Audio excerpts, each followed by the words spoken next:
Welcome, educators, parents, and scholar gamers to the Academy of Esports, Episode 5. I'm your host, James O'Hagan. This is the podcast where I delve into topics surrounding esports and education. Esports allows schools to redefine their athletic culture, diversify opportunities for student participation, promote physical and mental health, and increase collegiate scholarship pathways, and play games. We cannot forget the importance of play.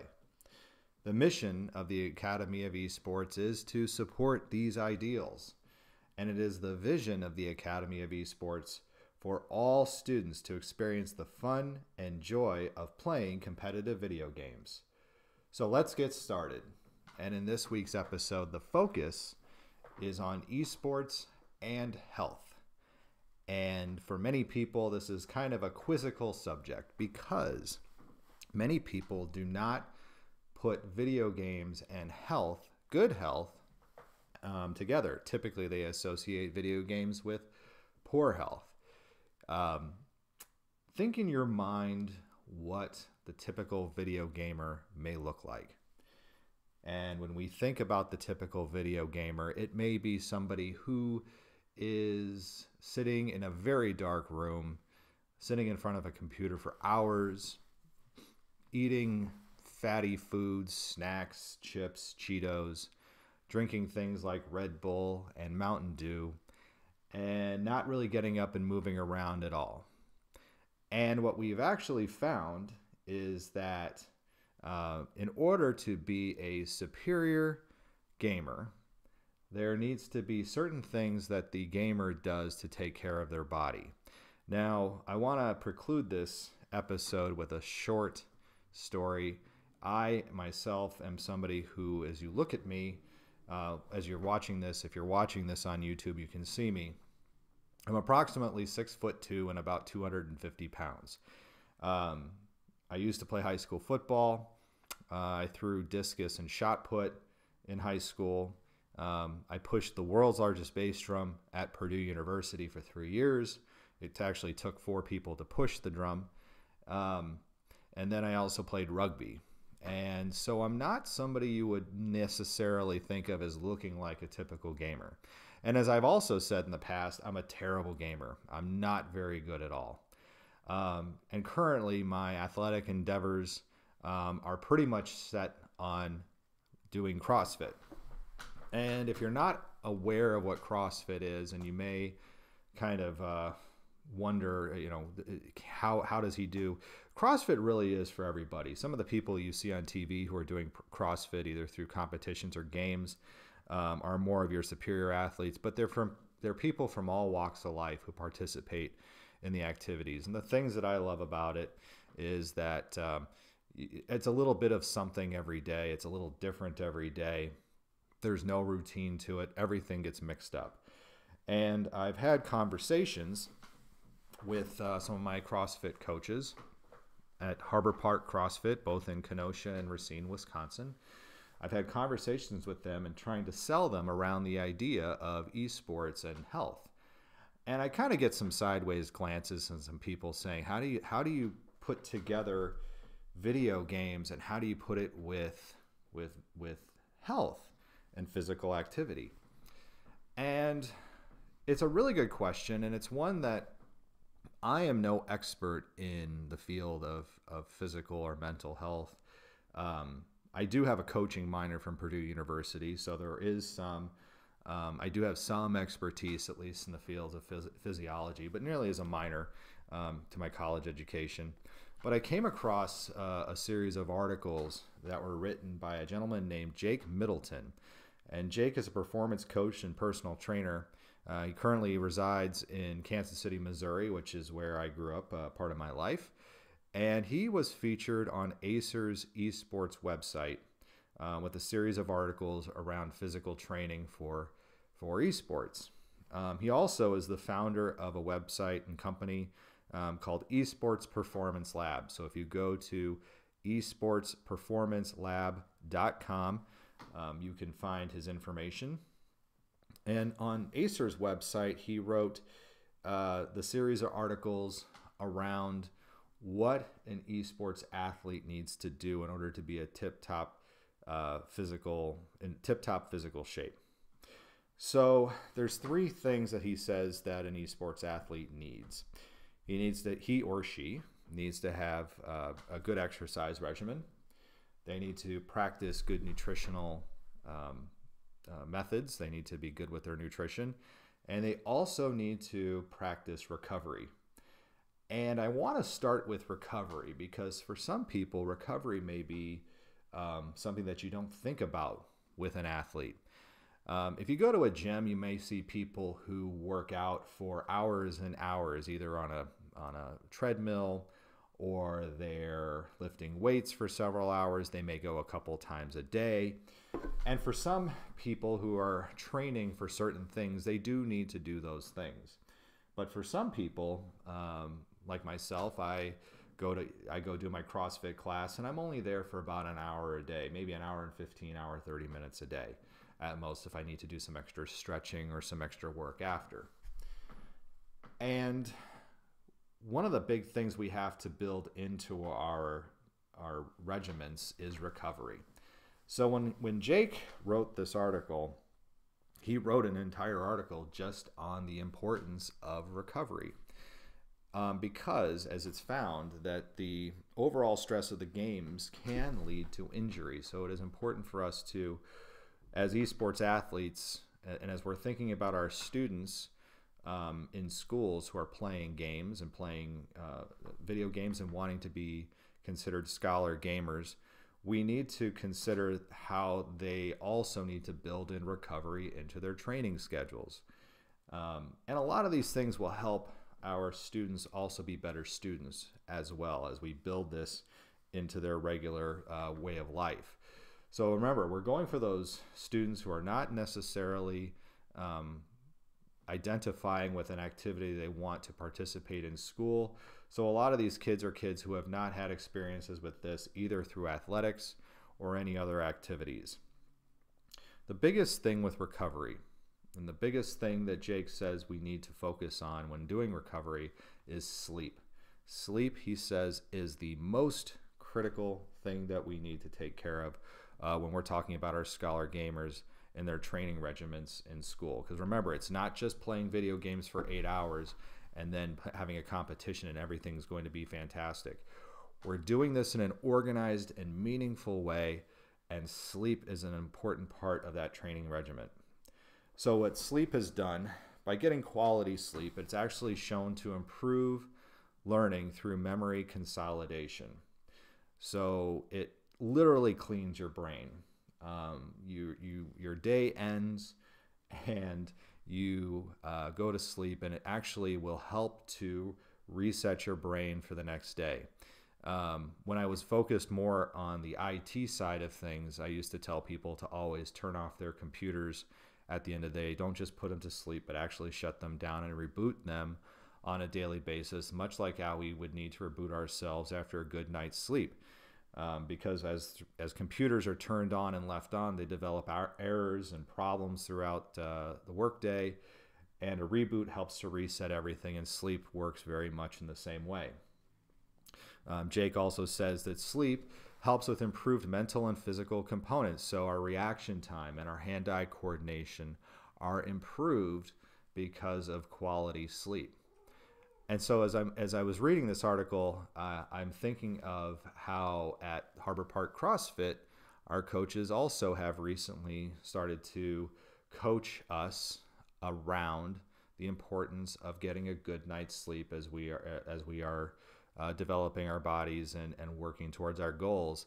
And that's when they say the most gains happen. So as we're trying to translate our work in the gym into our everyday life and trying to meet our goals, sleep is going to be that thing that's going to get us to help us meet our goals faster. And he has some general tips. And again, if you are just a regular athlete or somebody who just needs help figuring out sleep on a day-to-day basis, it's amazing how these tips carry over into everyday life. So stick to a sleep schedule. Go to bed at 10 o'clock, up by 7 or whatever it is. Relax before bed. don't play a bunch of intense video games. So as our esports athletes are preparing, our scholar gamers, sorry, I'm trying to make sure I use the correct term, our scholar gamers, our students are preparing to play video games. Doing it before bed is not the best idea. That's not relaxing. You may, if they can, they should get rid of their technology devices, keep them out of the room if possible, and also keep the room dark as you sleep. So don't have night lights on in the room. Make sure you use curtains to blacken out your windows as much as you possibly can. Also, it is recommended for our scholar gamers to exercise during the day, which is, we'll get into the exercise routine here in just a minute, but exercise does help with sleep. And then finally, we want to, before competition especially, avoid stimulants and get up right away to deal with grogginess. So the best that we can do is avoid stimulants to help with sleep. And then Jake also says, when that alarm goes off in the morning, and this is probably something that I need to practice myself because I love to snooze, he says to get up right away to deal with the grogginess. So that's something, as I think of my own personal health goals, this is something I can employ as well. And so if you're a school administrator or a teacher or a coach and you're hearing this, these are a lot of things that we want our students to practice anyway. And it's very difficult, I know, for teenagers to keep a very defined sleep schedule. Our schools are not really always set up to accommodate a student's sleep schedule, especially in the teenage years when they need the most sleep then, or their sleep schedules are tending to be more in bed late at night and they want to sleep in the morning. So we want to try to really make sure, as we're trying to develop scholar gamers to a high level, that sleep is an important part of our message and training to the students. The next thing, and this is something that, again, as I was talking to my CrossFit coaches and I was reading Jake's articles, I was thinking, wow, this really would be a great way to drive business to the CrossFit gym. I could see Harbor Park having a CrossFit deal where play esports, come train with us 3 days a week or something like that. But exercise is actually shown to help video gamers as well too. So, for example, regular exercise helps with improved endurance. So you're lifting weights, you're doing aerobic activity. This is going to lead to increased energy levels. Now, here's the thing that's great about this, I believe anyway, and this is a question that I haven't posed to Jake, but I probably should at some point. But I don't think it matters so much how much the students lift or how fast they run. I think it's more the importance of them performing the activity. Much like how CrossFit, everything can be scaled to different weights. Because you're not physically pushing anybody around in an esports game, it's probably just fine to at least participate in the activity and participate in the exercise. The exercise also allow you to cope with stress. So exercise stress is one thing. So by performing an exercise, you are stressing the body. What that teaches us is how to deal with the gameplay stresses that we may face. Jake is very clear about this in his articles, and it is something that as a esports coach or as a parent of a child who is a scholar gamer or as a scholar gamer, you should be looking for how this helps you deal with the stress of matches. Yoga breathing would also be another great way to do it. In fact, if you have a phone, there's plenty of apps out there that will take you through breathing regimens to help you control your stress. Also, exercise leads to improved cognitive function. So, cognitive function, we're talking about the brain. So, improved speed, attention, flexibility, reaction time, hand-eye coordination, those things come up again. There's also mental health benefits to exercise, and this just happens in general, where we decrease stress, anxiety, and depression.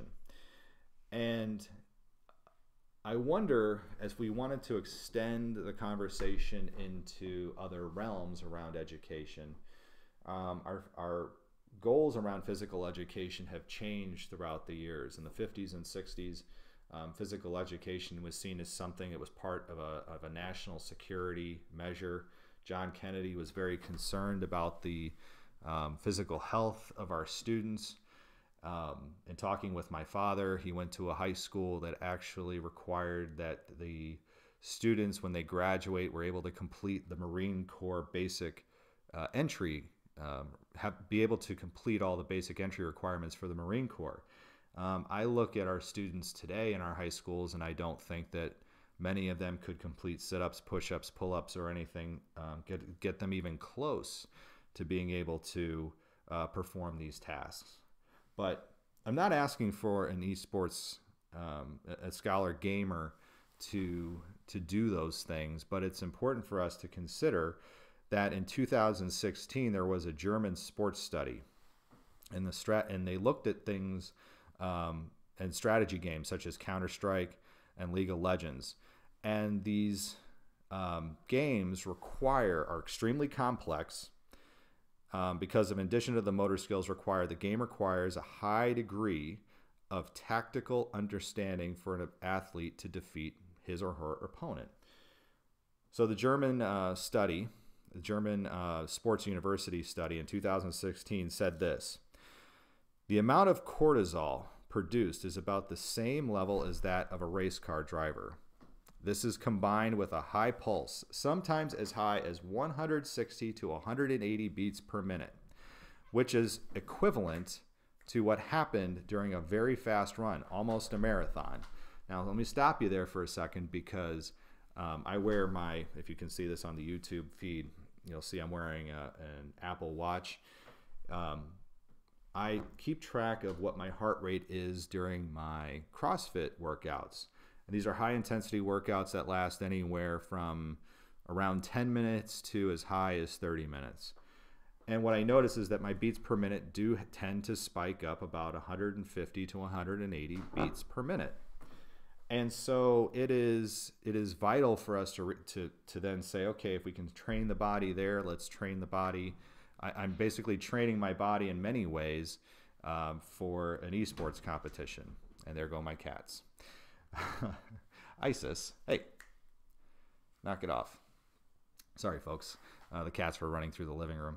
To go on from the German study, that's not to mention the motor skills involved. Okay, now they're focusing on the motor skills. So in my opinion, esports are just as demanding as most other types of sports, if not more demanding, as was said in the study. In terms of fitness, many of our test subjects, those in the matches, are simply average citizens, and average citizens worry me. They aren't fit. For example, they fail to do exercises that would strengthen the whole support system in the shoulder and the neck areas. Were they to do this, they would improve their fine motor skills in the arm area, something that is extremely important in competition. So this German Sports University study does call out the importance of developing neck and the neck and shoulder areas, but it also points out how high heart rates go, similar again to a race car driver. So by focusing in on exercise, our scholar gamers also need to consider the final component, I guess, of this triad, you would say, of health, of good health to be an esports gamer, and that's nutrition. And again, to dispel the stereotype of what a esports gamer or a gamer in general may do, their nutritional outlook isn't very good. It's very bleak if you think of the stereotype. But if this doesn't sound like something you may have been told by your doctor or have read about it in diet books or anything like that, this is going to sound very familiar to everybody. So nutrition, types of food, avoid processed food. Specifically, Jake in his articles say avoid any processed food. We should be eating lean meats. We should be eating whole grains. We should be eating leafy green vegetables. We should be eating fruits. Nothing processed. He also points out that it is important to know when you eat. So if let's say you have a competition the next day, he recommends that you avoid eating a big meal the night before. Instead, he recommends to you eating 2 to 3 hours before competition. And the amount that you eat, the recommendation from Jake is 60% carbs, 15% proteins, and about 25 to 30% of your calories should come from fat. Now, this may be something that's a little debatable. That's the FDA requirements, I believe, for how you would generally split up your caloric intake in a day. I know some people who, when they count their macros, and macros being how you divide up your calories as a percentage of carbs and protein and fat, there's some people who are going to say, I need less carbs. There's some people who say, I want to do a 40-30-30 split with most of my calories coming from protein. Depends, again, this is something that as a coach, you might want to research a little bit more, talk with a local nutritionist, or reach out to Jake through his website. Also, he says to avoid those drinks, those energy drinks that are going to spike your sugar intake. Those are things that are very easy for our students to find through the school day. A lot of them go right to them. They like drinking sodas. They like drinking what they think are helpful drinks, those energy drinks. But a lot of them will spike their blood sugar levels and lead to crashes. And those are things that we need to make sure that we're avoiding, especially on the day of competition, especially if we're training our students to develop good eating habits. We need to have them avoiding those sugary drinks and stick to low glycemic index foods. So the glycemic index is something that's used. I'm aware of it because in my own personal life, I had a grandmother with diabetes. And there were certain foods that she just couldn't eat because it would cause her blood sugar levels to spike. So for example, you may look and say, well, I'm eating really well. I mean, I'm eating a lot of fruits and vegetables. But a lot of fruits, certain fruits in particular, will spike your blood sugars up tremendously fast. And even some vegetables will spike up your blood sugar levels tremendously fast. For example, a carrot, while it may seem like a very healthy snack, and I'm not saying avoid carrots, but it does have a high glycemic index when it comes to comparing with other vegetables. Leafy green vegetables, for example, are going to have a very low glycemic index. Fruits, for example, some fruits are going to be very high on the glycemic index level, but fruits like blueberries and melons are going to be, any kind of berry actually, and melons are going to be more on the lower end of the glycemic index. And they will not tend to spike your blood sugar. So it's important to make sure that as we're talking to students and developing diet, that they are also looking at not just food as a generalization of I'm eating fruit or I'm eating vegetables, but I'm also knowing what kind of fruit and what kind of vegetable that I'm putting into my body. And if your students do, one of the things about student access to food is a lot of it is sometimes at the what the parents can afford and what the parents can buy. There are certain grocery stores that are going to have really good costs and good selection around foods like this. If you're lucky, I'm a big fan of the Aldi grocery store chain. So if you live near an Aldi grocery store, they will have a wide selection of fruits, vegetables, whole grains, healthy foods that are going to be very low in cost compared to some of your bigger chain grocery stores. So I highly recommend, if you need to, check out an Aldi grocery store if you have one in your area for a lot of these things. And finally, when we're talking about nutrition, the last thing, and it's very important, is hydration. And a lot of our students are not well hydrated. A lot of our adults are not well hydrated either. And Jake points us to a study from the University of Barcelona that found that being hydrated by just 2% impairs performance in tasks that require attention, motor function, and immediate memory skills. It might be nice that as you are developing an esports team for your scholar gamers at your high schools, that you maybe start off with giving them a water bottle and expecting that they carry that water bottle with them throughout the day. And if they are students who are addicted to caffeine, you can still have some caffeine. There are some health benefits to having some caffeine, but Jake really says to avoid caffeine to no more than 300 milligrams a day, which isn't very much caffeine, but it is something that you can kind of wean yourself onto.